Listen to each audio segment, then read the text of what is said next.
Hello. Probably a bit of a random introduction, but hey ho, here we are. So I thought I'd do a bit of a come book shopping with me.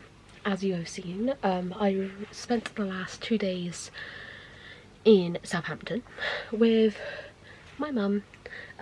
We did a bit of shopping, went and watched Chitty Chitty Bang Bang in the theatre.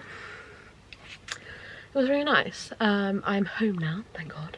I am absolutely shattered, but I have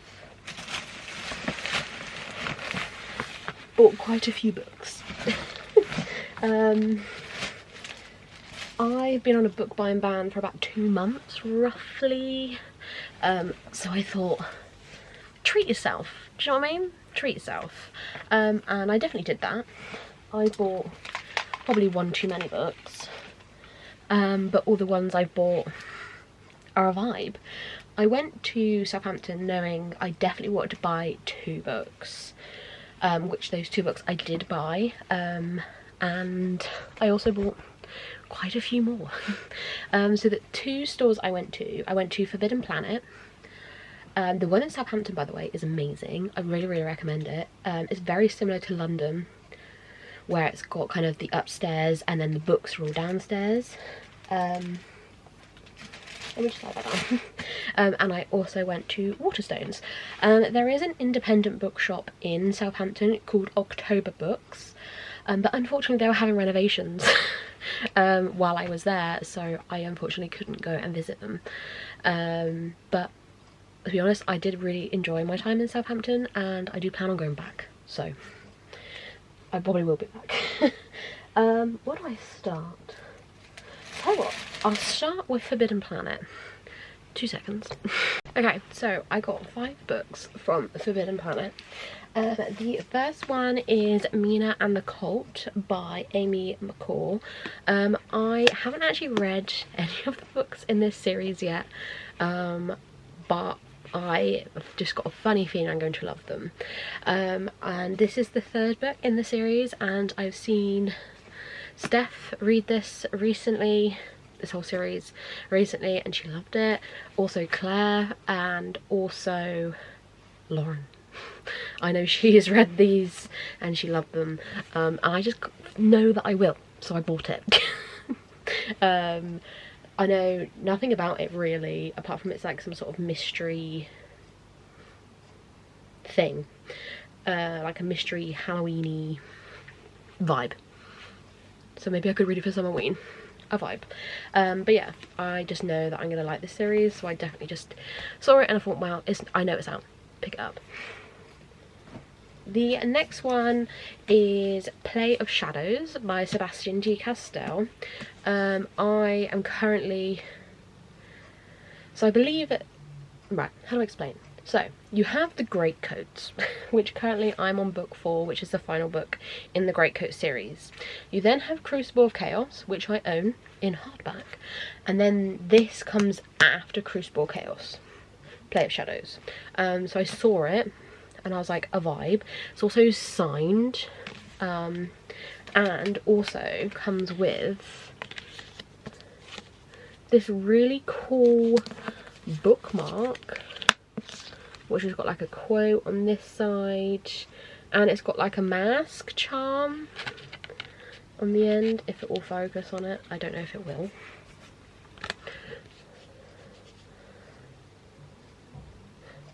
Yeah. So it says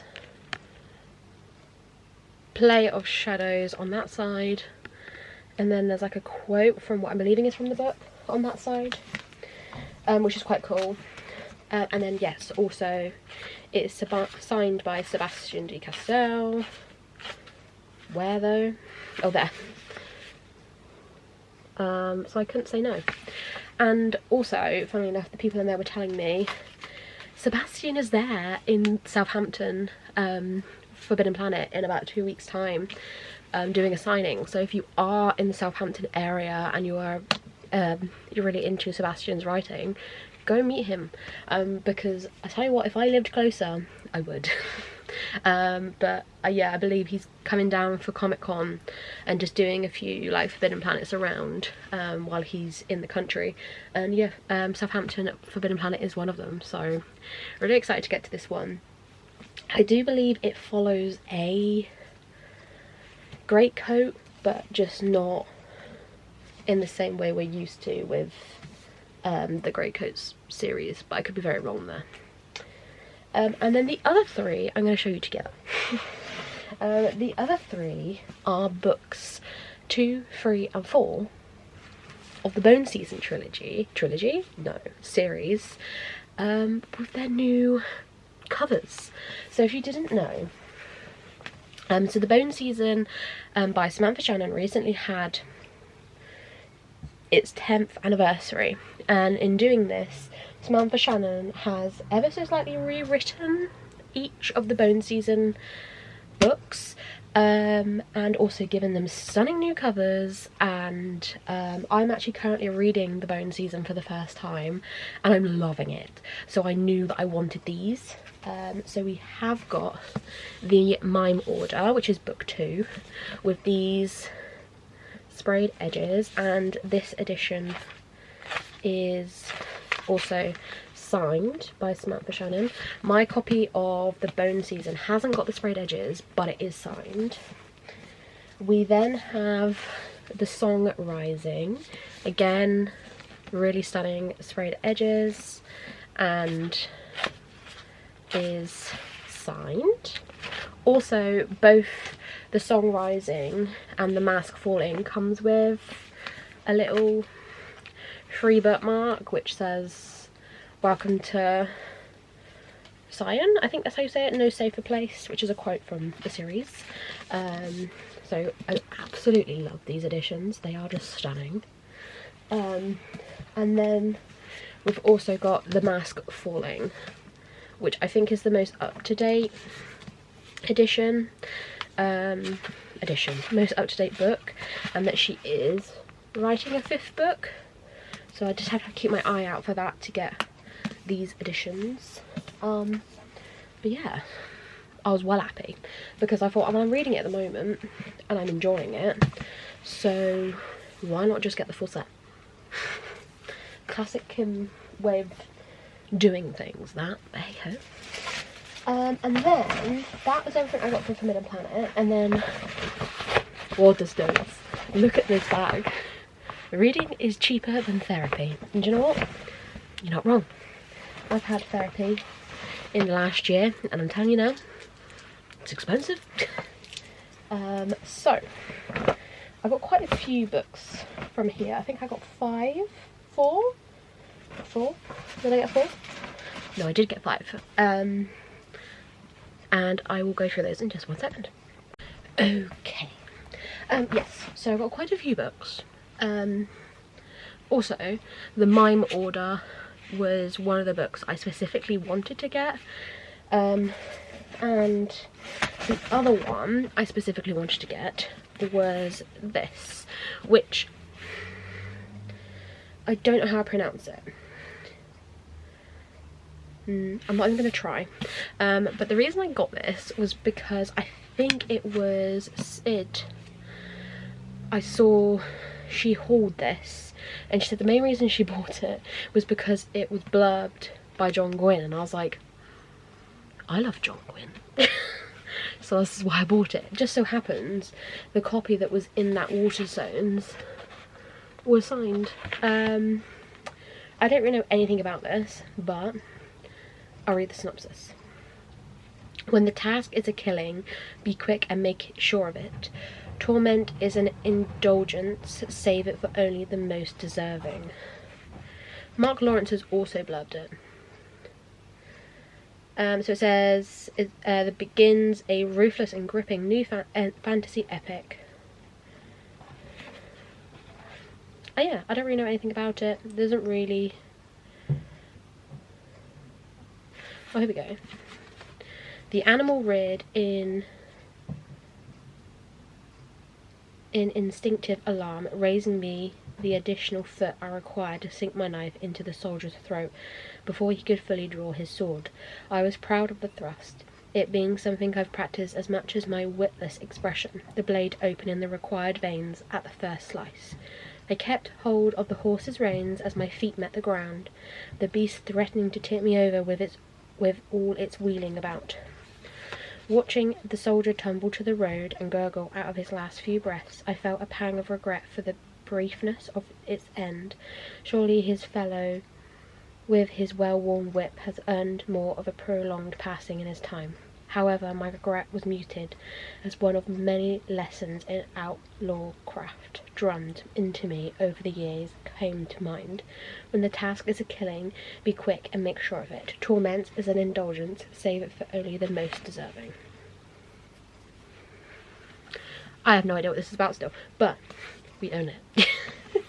We own it, so a vibe. I also picked up Prince of Thorns by Mark Lawrence because I read Red Sister recently, which is Mark Lawrence's other series, and I loved it. So I thought, a vibe. I want to read it. I want to read more Mark Lawrence. I'm really enjoying his writing. So this is also beloved by Robin Hobb, and I quite like Robin Hobb. So there we are. So the synopsis for this one is: from being a privileged royal child raised by a loving mother, Jorg has become the Prince of Thorns, a charming, immoral boy leading a grim band of outlaws in a series of raids and atrocities. The world is in chaos, violence is rife, nightmares everywhere. Jorg has the ability to master the living and the dead, but there is still one thing that puts a chill in him: returning to his father's castle. Jorg must confront horrors from his childhood and carve himself a future, with all hands turned against him. Ooh, now with an added afterword and short story to mark the 10th anniversary. Mark Lawrence's powerful debut tells a tale of blood and treachery, magic and brotherhood. Prince of Thorns paints a compelling, brutal, and sometimes beautiful picture of a boy on his journey towards manhood and the throne. So this is his debut.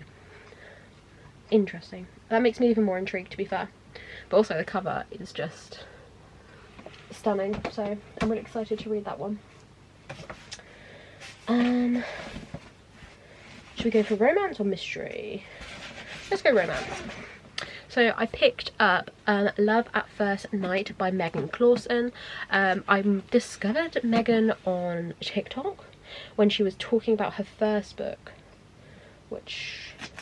Falling Hard for the Royal Guard, because I love any kind of royal fantasy, royal romance, especially British royals, just a way to my heart, basically, and that's basically what this is. So she's no damsel in distress, and he's certainly not wearing shining armour, but one night can change everything. Daisy Hastings has always thought she was born in the wrong era, so when she bags a summer job at the Tower of London helping to run their night school, it feels like a step in the right direction. Theodore, Teddy, Fairfax, is a loose cannon. A disgraced, distant relative of the royal family, he's tall, dark, and now begrudgingly helping with the Tower of London's summer programme, and there's nowhere he'd like to be less. When Teddy's oath to be an obstruction almost gets Daisy fired, she declares war. But as the two cross swords, they start to discover they both need a little rescuing, and that maybe, just maybe, love can bloom even on a battlefield. An enemies to lovers rom-com, perfect for fans of Tessa Bailey. But yeah, I am really excited to read this. I'm also really excited to read her first book, but I just got a feeling that I'm just going to love them both, so I'm really excited to get to this one soon. The next one I got, I actually saw a lot of people talk about last year, when it first came out. I believe it came out last year. Let me just check. Yes, it came out last year, which is Death of a Bookseller by Alice Slater. I recognised the cover straight away and I was like, I can't remember if people love this or not, but when I looked on Goodreads, it's very mixed. There's quite a lot of people that did love it, gave it like 4 or 5 stars, and then there's a few that didn't enjoy it as much. but people that I tend to have thoughts in common with really liked it, so I'm really excited to dive into this one. Maybe it'll be one that I read for Summerween this year, who knows. But the synopsis. Would you kill for a good story? Roach bookseller, loner and true crime obsessive is not interested in making friends. She has all the company she needs in her serial killer books, murder podcasts and her pet snail, Bleep. That is until Laura joins the bookshop. Smelling of roses and carrying a cute literal tote bag, she's everyone's favourite...